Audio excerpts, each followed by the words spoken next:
Kisah Para Rasul 9, beginilah firman Tuhan. Sementara itu berkobar-kobar hati Saulus untuk mengancam dan membunuh murid-murid Tuhan.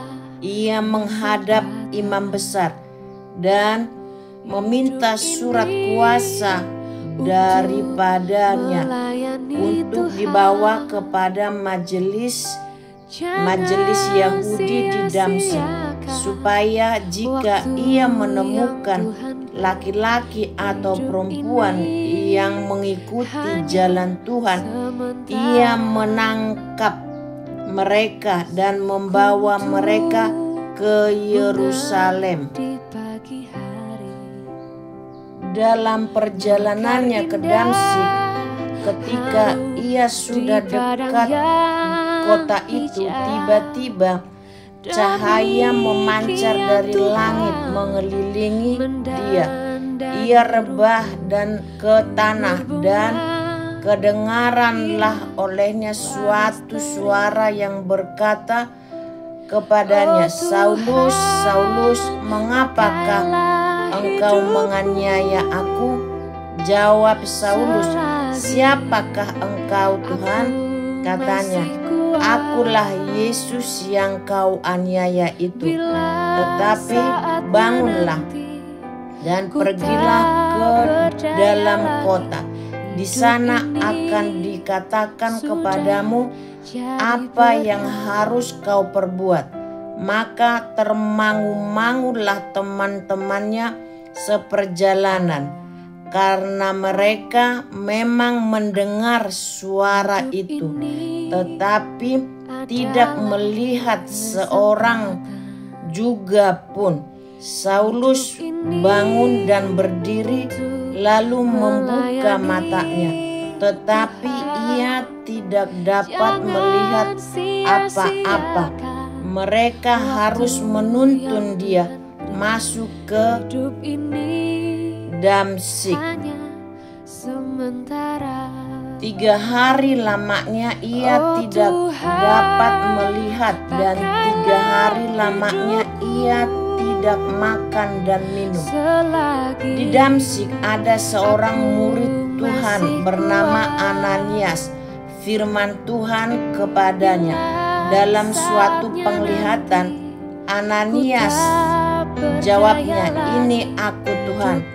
Firman Tuhan, "Mari pergilah ke jalan yang bernama Jalan Lurus, dan carilah di rumah Yudas seorang dari Tarsus yang bernama Saulus. Ia sekarang berdoa, dan dalam suatu penglihatan ia melihat bahwa seorang yang bernama Ananias masuk ke dalam dan menumpangkan tangannya ke atasnya, supaya ia dapat melihat lagi." Jawab Ananias, "Tuhan, dari banyak orang telah kudengar tentang orang itu, betapa banyaknya kejahatan yang dilakukannya terhadap orang-orang kudus-Mu di Yerusalem. Dan ia datang kemari dengan kuasa penuh dari imam-imam kepala untuk menangkap semua orang yang memanggil nama-Mu. Tetapi firman Tuhan kepadanya, "Pergilah, sebab orang ini adalah alat pilihan bagiku untuk memberitakan namaku kepada bangsa-bangsa lain serta raja-raja dan orang-orang Israel. Aku sendiri akan menunjukkan kepadanya betapa banyak penderitaan yang harus ia tanggung oleh karena namaku." Lalu pergilah Ananias ke situ dan masuk ke rumah itu.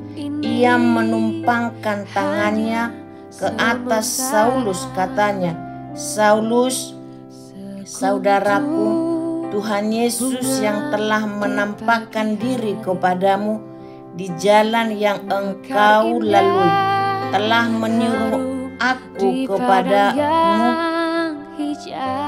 supaya engkau dapat melihat lagi dan penuh dengan Roh Kudus. Dan ketika itu juga seolah-olah selaput gugur dari matanya, sehingga ia dapat melihat lagi. Ia bangun lalu dibaptis, dan setelah ia makan, pulihlah kekuatannya. Saulus dalam lingkungan saudara-saudara. Saulus tinggal beberapa hari bersama-sama dengan murid-murid di Damsyik. Ketika itu juga ia memberitakan Yesus di rumah-rumah ibadat dan mengatakan bahwa Yesus adalah Anak Allah. Semua orang yang mendengar hal itu heran dan berkata, "Bukankah dia ini yang di Yerusalem mau membinasakan barang siapa yang memanggil nama Yesus ini, dan bukankah ia datang ke sini dengan maksud untuk menangkap dan membawa mereka ke hadapan imam-imam kepala?" Akan tetapi Saulus semakin besar pengaruhnya dan ia membingungkan orang-orang Yahudi yang tinggal di Damsyik, karena ia membuktikan bahwa Yesus adalah Mesias. Beberapa hari kemudian orang Yahudi merundingkan suatu rencana untuk membunuh Saulus, tetapi maksud jahat itu diketahui oleh Saulus. Siang malam orang-orang Yahudi mengawal semua pintu gerbang kota supaya dapat membunuh dia.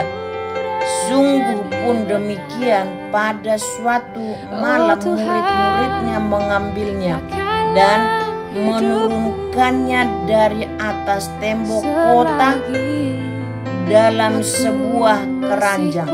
Setibanya di Yerusalem, Saulus mencoba menggabungkan diri kepada murid-murid, tetapi semuanya takut kepadanya karena mereka tidak dapat percaya bahwa ia juga seorang murid.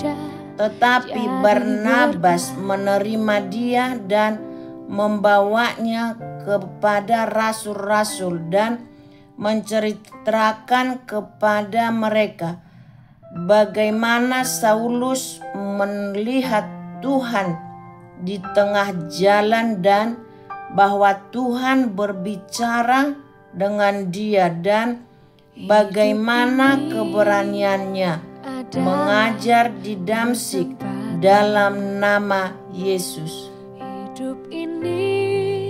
Dan Saulus tetap bersama-sama dengan mereka di Yerusalem dan dengan keberanian mengajar dalam nama Tuhan. Ia juga berbicara dan bersoal jawab dengan orang-orang Yahudi yang berbahasa Yunani, tetapi mereka itu berusaha membunuh dia. Akan tetapi setelah hal itu diketahui oleh saudara-saudara anggota jemaat, mereka membawa dia ke Kaisarea dan dari situ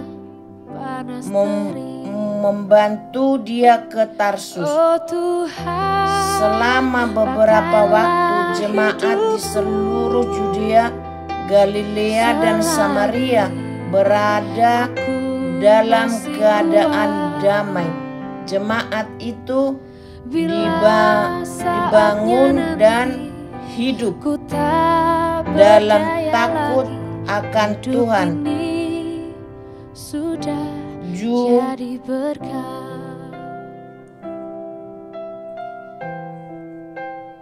jumlahnya makin bertambah besar oleh pertolongan dan penghiburan Roh Kudus. Petrus menyembuhkan Eneas dan membangkitkan Dorcas. Pada waktu itu Petrus berjalan keliling mengadakan kunjungan ke mana-mana. Dalam perjalanan itu ia singgah juga kepada orang-orang kudus yang di Lida. Di situ didapatinya seorang bernama Eneas yang telah 8 tahun terbaring di tempat tidur karena lumpuh. Kata Petrus kepadanya, "Eneas, Yesus Kristus menyembuhkan engkau. Bangunlah dan bereskanlah tempat tidurmu." Seketika itu juga bangunlah orang itu. Semua penduduk Lida dan Saron melihat dia, lalu mereka berbalik kepada Tuhan. Di Yope ada seorang murid perempuan bernama Tabita, dalam bahasa Yunani Dorcas. Perempuan itu banyak sekali berbuat baik dan memberi sedekah.